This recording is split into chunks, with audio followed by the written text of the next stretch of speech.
Welcome to the second level of the wine professional course. Congratulations on finishing and passing level 1.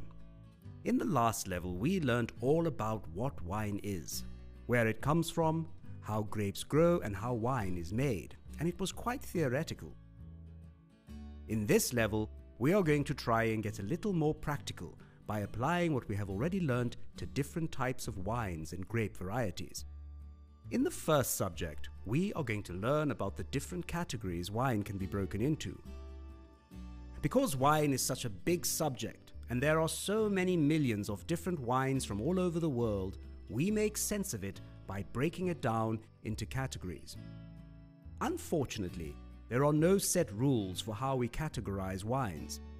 Do we categorize based on color, sweetness, where a wine is from, or what variety it is made from? In wine, we do all of these things at the same time. This might seem confusing at first, but as we work through this level, you will see it is all quite simple. We are not inventing anything, just giving names to the different styles and types of wines out there. The goal of this level is to get you to become comfortable with the various words used to describe these different types and styles of wine, so that you can more confidently serve them to your guests. We are going to start by looking at a very broad categorization known as table wines. This group of wines is so vast that just calling something a table wine isn't saying very much. So in the next lesson, we are going to understand more about the ways in which table wines can be categorized further. This is going to be important because when we start learning about varieties in the next two subjects, we will mainly be referring to table wines. The next category of wine we are going to learn about is sparkling wine. Many people know the word champagne, but do you know this word refers to a type of sparkling wine only made in a tiny area in France?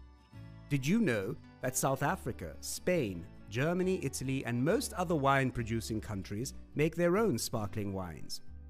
In the lesson on sparkling wine, we are going to learn about this and how winemakers manage to get all those bubbles into a bottle of wine.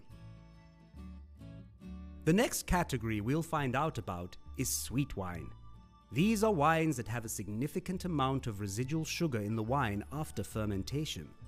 These delicious and rich wines are some of the longest living in the world.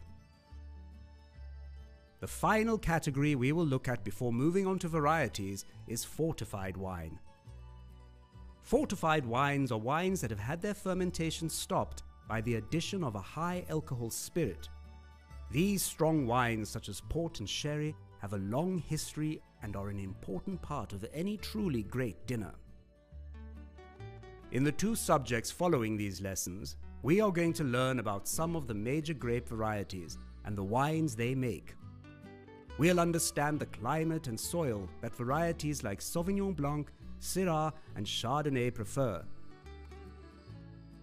and the typical flavors and aromas you will find in these wines. This level is about helping you make more sense of all the bottles you see every day in your establishment. As you work through this course, try and taste as many wines as you possibly can. Ask questions about the wines you serve and try to apply the knowledge you have learned to these wines. If you are serving a Sauvignon Blanc, start thinking about where it comes from. Find out if it is a hot or cool climate, and think about how this might affect the flavor of the wine. Learning about wine is about understanding how each bottle fits into the greater world of wine. These lessons are going to help you start being able to do this. Enjoy.